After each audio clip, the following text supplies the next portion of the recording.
ನಮಸ್ಕಾರ. ಇದೊಂದು ಕಾಲ್ಪನಿಕ ಕತೆ, ಕೇವಲ ಮನರಂಜನೆಗಾಗಿ ವಯಸ್ಕರು ಮಾತ್ರ ನೋಡಿ. ಕತೆ ಮಾವನ ಉಡುಗೊರೆ. ನನ್ನ ಹೆಸರು ಸತೀಶ. ನಾನು ಡಿಗ್ರಿ ಓದೋಕೆ ಅಂತ ಬೆಂಗಳೂರಿಗೆ ಹೋದಾಗ ನಡೆದ ಒಂದು ಘಟನೆ ಇದು. ಅದು ನನ್ನ ಸೋದರ ಅತ್ತೆ ಜೊತೆ. ಅವಳ ಹೆಸರು ಸವಿತಾ ರಾಥೋಡ್ ಅಂತ. ವಯಸ್ಸು 30, ಮದುವೆ ಆಗಿ 12 ವರ್ಷ ಕಳೆದರೂ ಕೂಡ ಇನ್ನೂ ಮಗು ಆಗಿರಲಿಲ್ಲ. ಸುಂದರವಾದ ಚೆಲುವೆ ಅಂತಾನೆ ಹೇಳ್ಬೋದು. ಕೈ ತೊಳೆದು ಮುಟ್ಟಬೇಕು ಅಂತಹ ಅಂದ ಚೆಂದ. ನನಗೆ ಯಾವುದೇ ರೀತಿಯ ಆಸೆ ಅನ್ನೋದು ಅವಳ ಮೇಲೆ ಇರಲಿಲ್ಲ. ಆದರೆ ಅವತ್ತು ಒಂದು ದಿನ, ಅಂದು ನನ್ನ ಮಾವ ನನ್ನ ಅಜ್ಜಿಗೆ ಹುಷಾರಿಲ್ಲ ಅನ್ನೋ ಕಾರಣಕ್ಕೆ, ಅಂದರೆ ಅವ್ರ ತಾಯಿಗೆ ಊರಿಗೆ ಹೋಗಿದ್ದಾಗ ನನಗೆ ಕರೆ ಮಾಡ್ತಾರೆ. ಏಯ್, ಅತ್ತೆ ಒಬ್ಬಳೇ ಇರ್ತಿದ್ದಾಳೆ ಕಣೋ, ಅವಳು ಏನು ಮಾಡ್ತಿದ್ದಾಳೆ ಅನ್ನೋದನ್ನು ಸ್ವಲ್ಪ ಹೋಗಿ ನೋಡು, ಆದರೆ ನಾನು ಕಳಿಸ್ತೆ ಅಂತ ಮಾತ್ರ ಹೇಳೋಕ್ಕೆ ಹೋಗ್ಬೇಡ ಅಂತ ಹೇಳಿದರು. ನನಗಾಗ ಏನು ತಿಳಿದು ಬರಲಿಲ್ಲ. ದೂರ ಹೋದರೂ ಅರ್ಧ ಗಂಟೆ ಬಿಟ್ಟು ಹೋದೆ. ಬಾಗಿಲು ಮುಚ್ಚಿದಂಗೆ ಇತ್ತು. ಬಾಗಿಲು ಬಡಿದೆ. 5 ನಿಮಿಷ ಆದರೂ ಬಾಗಿಲನ್ನು ತೆಗಿಯೋಕ್ಕೆ ಹೋಗಲಿಲ್ಲ. ಬಹುಶಃ ಅಲ್ಲಿ ಯಾರೂ ಇಲ್ಲ ಅಂತ ಅಂದ್ಕೊಂಡೆ. ನಂತರ ತೆಗೆದು ಒಳಗೆ ಕರೀತಾರೆ. ನನಗೆ ಪರಮಾಶ್ಚರ್ಯ. ಒಳಗೆ ಒಬ್ಬ ವ್ಯಕ್ತಿ ಕುಳಿತಿದ್ದಾನೆ. ಬಹುಶಃ ಅವನ ವಯಸ್ಸು 30-35 ಮೇಲೆ ಅಂದ್ಕೊಳ್ಳಿ. ಏನು ವಿಷಯ ಅಂತ ಹೇಳಿದ್ರು.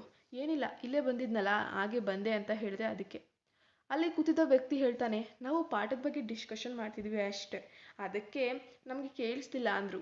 ನಾನು ಇರಲಿ, ಏನೂ ತೊಂದರೆ ಇಲ್ಲ, ಆಯಿತು ಅನಿಸುತ್ತೆ, ಹೊರಡ್ತೇನೆ ಅಂದೆ. ಅವರು, ಅಯ್ಯೋ ಇಲ್ಲ, ಅವರೇ ಹೊರಡ್ತಿದ್ದಾರೆ ಅಂತ ಹೇಳಿದರು. ಆ ವ್ಯಕ್ತಿ, ಸರಿಯಮ್ಮ ಬರ್ತೀನಪ್ಪ ಅಂತ ಆ ವ್ಯಕ್ತಿ ಹೊರಟ್ಬಿಟ್ಟ. ನಂತರ ಅತ್ತೆ ಊಟ ಮಾಡಿ ಹೋಗಿ ಅಂದರು. ನಾನು ಸರಿ ಎಂದು ಹೀಗೆ ಮಾತಾಡ್ತಿದ್ದಾಗ ಅತ್ತೆ, ನೀನು ಬಂದದ್ದು ಮಾವನಿಗೆ ಹೇಳ್ಬೇಡ ಕಣೋ, ಸುಮ್ಮನೆ ಯಾಕೆ, ಅವರೊಂಥರ. ನಾನು, ಯಾಕತ್ತೆ, ಏನಾಯಿತು? ಅವರೀಗ ಬಂದಿದ್ರಲ್ಲ, ಅವ್ರ ಮೇಲೆ ನಿಮ್ಮ ಮಾವನಿಗೆ ಸಿಟ್ಟು ಅಂದರೆ ಭಯಂಕರ ಸಿಟ್ಟು. ಆ ವ್ಯಕ್ತಿನ ಕಂಡ್ರೆ ಹುರಿದು ಬೀಳ್ತಾರೆ ಕಣೋ. ನಾನು, ಯಾಕತ್ತೆ ಅವ್ರ ಮೇಲೆ ಅಷ್ಟು ಕೋಪ? ಅದು ಆ ಕತೆ ನಾನು ಮುಂದೆ ಹೇಳ್ತೀನಪ್ಪ, ಪ್ಲೀಸ್ ಯಾರಿಗೂ ಹೇಳಬೇಡ್ವೋ ಅವ್ರು ಬಂದಿದ್ರು ಅಂತ. ನಾನು ಸರಿ ಅಂತ ಬಿಸಿಯಾದ ಊಟ ರೆಡಿ ಮಾಡಿ ಹೊರಟ್ರೆ ನನ್ನ ಮನಸ್ಸಿನಲ್ಲಿ ನಿಜ ತಿಳಿಯಿತು. ಮಾವನ ಅನುಮಾನ ಏನು, ಅವನು ಯಾಕೆ ಕಳಿಸ್ತಾ, ಸರಿ ಎಲ್ಲ ಗೊತ್ತಾಯಿತು. ಆದರೆ ಎರಡೂ ಕಡೆ ಸಿಕ್ಕಿದ್ದು ಮಾತ್ರ ನಾನು. ಅದಕ್ಕೆ ನಾನು ಎರಡೂ ಕಡೆ ಬ್ಯಾಲೆನ್ಸ್ ಮಾಡಬೇಕಾಯ್ತು. ಸುಳ್ಳು ಹೇಳಿದೆ, ಮಾವನಿಗೆ ಅತ್ತೆ ಒಬ್ಬಳೇ ಇದ್ಲು ಪಾಪ ಮನೆಯಲ್ಲಿ ಅಂತ ಹೇಳಿದೆ. ನಂತರ ಅತ್ತೆ ಅಂದು ಮೆಸೇಜ್ ಮಾಡಿ, ಮತ್ತೆ ಹೇಳಬೇಡಪ್ಪ ಮರೆತ್ಕಿರ್ತೀಯ ಅಂತ ನೆನಪಿಸಿದ್ಲು. ಅಯ್ಯೋ ನಾನು ಇಲ್ಲ ಅತ್ತೆ ಅಂತ ಧೈರ್ಯ ಕೊಟ್ಟು, ಅವಳಿಗೆ ಯಾಕೆ ಅಂತ ಕೇಳಿದಾಗ, ಹೇಳ್ಬೇಕೋ ಹೇಳ್ಬಾರ್ದೋ ಅನ್ನೋ ಮುಜುಗರದಲ್ಲೇ, ಹಾಗೇನಿಲ್ಲ ಕಣೋ, ನಿನ್ನ ಹತ್ರ ಹೇಳ್ಕೊಳ್ತಾ ಇದ್ದೀನಿ, ನಿಮ್ಮ ಮಾವ ಇದ್ದಾರಲ್ಲ ಆಗಿಂದಲೂ ಅವ್ರಿಗೆ ಅನುಮಾನ ಕಣೋ. ಅವರಿಗೆ ವಯಸ್ಸು ಜಾಸ್ತಿ ಆದರೂ ಕೂಡ ಒಂದು ರೀತಿ ಏನೋ ಒಂಥರ ಹುಚ್ಚು, ನನ್ನ ಮೇಲೆ ಅನುಮಾನ ಕಣೋ. ನಾನು ಯಾಕೆ ಅಂತ ಕೇಳಿದಾಗ, ನಾನು ಶಾಲೆಗೆ ಇವ್ರ ಜೊತೆ ಬೈಕ್ನಲ್ಲಿ ಹೋಗ್ತೀನಾ, ಅಂದರೆ ನಾನು ಟೀಚರ್ಸ್ ಹಾಕಿರೋದ್ರಿಂದ ಸ್ವಲ್ಪ ನನಗೆ ಹೆಲ್ಪ್ ಆಗುತ್ತೆ ಅಂತ, ಅವರು ನಮ್ಮ ಟೀಚರೇ ಜೊತೆಯಲ್ಲಿರೋರು, ಹಾಗಾಗಿ ಹೋಗ್ತೀನಿ. ನಾನು, ಅತ್ತೆ ಹುಷಾರು, ಮಾವನಿಗೆ ಮತ್ತೆ ಅನುಮಾನ ಬಂದರೆ ಕಷ್ಟ ಅಲ್ವಾ ಅತ್ತೆ, ಅವ್ರು ನನ್ನ ಸ್ನೇಹಿತರು ಕಣೋ, ಸುಮ್ಮನೆ ಅನುಮಾನ ಪಡ್ತಾರೆ. ನನಗಂತೂ ಬಸ್ಸಲ್ಲಿ ಓಡಾಡೋಕ್ಕೆ ಆಗಲ್ಲ, ಅಪ್ ಆ್ಯಂಡ್ ಡೌನ್ ಮಾಡೋಕ್ಕೆ ತುಂಬ ಕಷ್ಟ ಆಗುತ್ತೆ. ಒಂದು ಮಗು ಮಾಡ್ಲಿಕ್ಕೆ ಆಗದವರು ನನ್ನ ಮೇಲೆ ಅನುಮಾನ ಪಡ್ತಾರೆ. ನಾನು, ಬೇಜಾರಾಗಬೇಡ ಅತ್ತೆ, ಮಗು ಆಗತ್ತೆ ಅತ್ತೆ, ಇನ್ನೆಲ್ಲೋ ಮಗು ಬಿಡೋ. ನಾನು, ಸಾರಿ ಅತ್ತೆ, ಇರಲಿ ಬಿಡು, ಆದರೆ ಯಾರಿಗೂ ಹೇಳ್ಬೇಡ, ನೆನಪಲ್ಲಿ ಇಟ್ಕೋ. ನಾನು, ಇಲ್ಲ ಅತ್ತೆ, ಆದರೆ ನೀನು ಹಾಗೆ ಇರಬೇಡ, ಗಂಡಸರು ಸರಿ ಇರೋದಿಲ್ಲ ಅತ್ತೆ. ಅತ್ತೆ, ನಿನಗೆ ಅರ್ಥ ಆಗೋದಿಲ್ಲ ಬಿಡೋ. ನಾನು, ಅಲ್ಲ ಅತ್ತೆ, ನೀನು ಕೇಳಿದರೆ ನಾನೇ ಇರ್ತಿದ್ದೆ ನಿಮ್ಮ ಜೊತೆ, ಬೇರೆಯವ್ರು ಯಾಕೆ ಬೇಕಾಗಿತ್ತು ನಿಮಗೆ? ಅತ್ತೆ, ಏನಂದೆ ಕತ್ತೆ? ನಾನು, ಯಾಕತ್ತೆ ಬೈತೀಯಾ, ನಾನು ಚೆನ್ನಾಗಿಲ್ವಾ? ಅತ್ತೆ, ಹಾಗಲ್ವೋ. ನಾನು, ಪ್ಲೀಸ್ ಅತ್ತೆ, ಈಗ ಇರೋದ ಜೊತೆ ಬಿಟ್ಬಿಡು, ನಾನೇ ಇಲ್ವಾ? ಅತ್ತೆ, ಛೇ ಏನಪ್ಪ ಮಾತಾಡ್ತಿದ್ಯಾ? ಆಯಿತು ನೋಡೋಣ, ಆದರೂ ಸರಿ ಹೋಗೋದಿಲ್ಲ ಅನಿಸುತ್ತೆ ಕಣೋ. ನಾನು, ಪ್ಲೀಸ್ ಅತ್ತೆ, ಎಲ್ಲ ಸರಿ ಹೋಗುತ್ತೆ, ನೀನು ಮನಸ್ಸು ಮಾಡಬೇಕಷ್ಟೆ. ನೀನು ಅಷ್ಟೊಂದು ಸುಂದರವಾಗಿದ್ದಿ, ಒಂದೇ ಒಂದು ಅವಕಾಶ ಕೊಡ್ಬೋದಲ್ಲ, ಜೀವನ ಪೂರ್ತಿ ನಿನ್ನನ್ನು ತುಂಬ ಖುಷಿಯಾಗಿ ನೋಡ್ಕೊತೀನಿ, ನಿನ್ನ ಕೈಯಂತೂ ಬಿಡೋದೇ ಇಲ್ಲ. ಅತ್ತೆ, ಏನು ಮಾಡ್ತಿ? ನಾನು, ಒಂದು 5 ನಿಮಿಷ ಟೈಮ್ ಸಿಕ್ಕಿದ್ರೂ ಸಾಕು, ನಿನಗೆ ಸ್ವರ್ಗ ತೋರಿಸ್ತೀನಿ. ಅತ್ತೆ, ಅಷ್ಟೇನಾ? ನಾನು, ಇನ್ನು ಏನು ಬೇಕತ್ತೆ ನಿನಗೆ? ಅತ್ತೆ, ನೋಡು, ಒಂದು ದಿನ ಪೂರ್ತಿ ಕೇಳಿದರೆ ಮುಂದೆ ನೋಡಬಹುದು. ನಾನು, ಈಗಲೇ ಬರಲಾ ಅತ್ತೆ? ಹಾಂ, ಆಸೆ ನೋಡು ಕಳ್ಳ, ಈಗ ಬೇಡ ಕಣೋ, ನಾಳೆ ನೋಡೋಣ.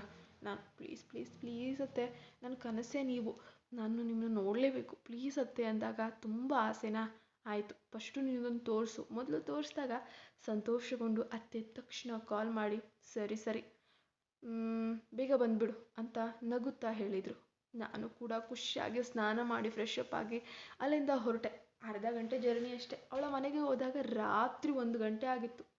ಅವಳು ಪೂರ್ತಿ ನಿದ್ದೆಯಲ್ಲಿ ಇದ್ರೂ ಕೂಡ ಫ್ರೆಶ್ ಅಪ್ ಆಗಿದ್ಲು. ಈಗ ತಾನೇ ಮದುವೆ ಹೆಣ್ಣಾಗೆ. ನಾನು ಹೋದ ತಕ್ಷಣ ತೋರಿಸತ್ತೆ ಅಂದರೆ ಮೊದಲು ರೂಮ್ ಬಾ ಅಂತ ಕರೆದುಕೊಂಡು ಹೋದ್ಲು. ರೂಮ್ಗೆ ಹೋದ ತಕ್ಷಣ ನಾನು ಅವಳ ಮುಖವನ್ನು ನೋಡಿದರೆ ನನಗೆ ಆಸೆ ಅನ್ನೋದು ಉಕ್ಕಿ ಉಕ್ಕಿ ನದಿಯ ಹಾಗೆ ಹರಿಯುತ್ತಿದೆ. ಪಾಪ ನನ್ನ ಅತ್ತೆ ಮಾತ್ರ ಬೇಗ ಬೇಗ ಬೇಗ ಅಂತಾನೇ ಇದ್ರು. ನಾನು ಏನಂತ ಕಣ್ಣು ಹೊಡೆದು ಅವರನ್ನು ಕಿಚ್ಚಾಯಿಸಿದೆ. ಅವಳು ನಕ್ಕು, ಸಾಕು ಬಾರೋ. ನನಗೆ ತುಂಬ ಖುಷಿ ಆಯಿತು. ಆ ಒಂದು ಸಾರಿ ಅವಳನ್ನು ಕಣ್ಣು ತುಂಬ ಸವಿದೆ. ನನಗೆ ರೂಮಿಗೆ ಎಂಟರ್ ಆದ ತಕ್ಷಣ ಸುತ್ತಮುತ್ತ ನೋಡಿರಲಿಲ್ಲ. ನನಗಂತೂ ಆಶ್ಚರ್ಯ ಅಂದರೆ ಪರಮಾಶ್ಚರ್ಯ ಆಯಿತು. ಯಾಕೆ ಗೊತ್ತಾ? ಆ ರೂಮು ಎಷ್ಟು ಸಿಂಗಾರಗೊಂಡಿತ್ತು ಅಂದರೆ ನನ್ನ ಊಹೆಗೂ ಮೀರಿತ್ತು.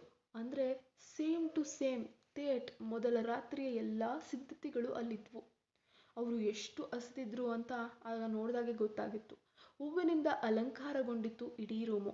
ಗಂಧದ ಕಡ್ಡಿ, ಧೂಪ, ದೀಪ ಎಲ್ಲವನ್ನ ಹಚ್ಚಿದ್ರು. ಅವರು ಕೂಡ ಅಷ್ಟೇ, ಹೇಳದ್ನಲ್ಲ, ಮದುವೆ ಹೆಣ್ಣು ಥರ ಒಳ್ಳೆ ದಂತದ ಗೊಂಬೆ ಥರ ರೆಡಿಯಾಗಿ ನಿಂತಿದ್ರು. ಅವರನ್ನು ನೋಡಿ ನನ್ನ ಮನಸ್ಸು ಒಮ್ಮೆ ಜಾರಿತ್ತು. ಬಹುಶಃ ಆ ಟೈಮಲ್ಲಿ ಕೂಡ ನನಗೆ ನಿದ್ದೆ ಅನ್ನೋದು ಹಾರಿ ಹೋಗಿತ್ತು. ಪಾಪ, ಇನ್ನೂ ವಯಸ್ಸು ಕೂಡ ಆಗಿಲ್ಲ. ನಮ್ಮ ಮಾವನನ್ನು ಮದುವೆಯಾಗಿ ಕಷ್ಟ ಅನುಭವಿಸ್ತಿರೋ ಈ ಹೆಣ್ಣಿಗೆ ನಾನು ನೆರಳಾಗಲೇಬೇಕು ಅಂತ ನನ್ನ ಮನಸ್ಸು ಗಟ್ಟಿಯಾಗಿ ನಿರ್ಧಾರ ಮಾಡ್ತು.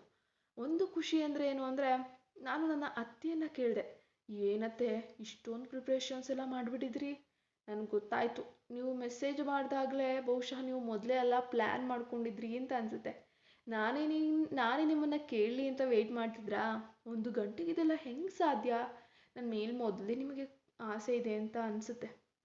ನನ್ನ ಮನಸ್ಸು ಹೇಳ್ತಾ ಇದೆ, ಬಹುಶಃ ನೀವು ಈ ಸೀರೆನ ಈ ಮೇಕಪ್ ಮಾಡ್ಕೊಳ್ಳೋಕ್ಕೆ 1 ಅವರ್ ಬೇಕು ಅಂದಮೇಲೆ ಇದೆಲ್ಲ ಅರೇಂಜ್ಮೆಂಟ್ಸ್ ಎಲ್ಲ ಹೇಗೆ?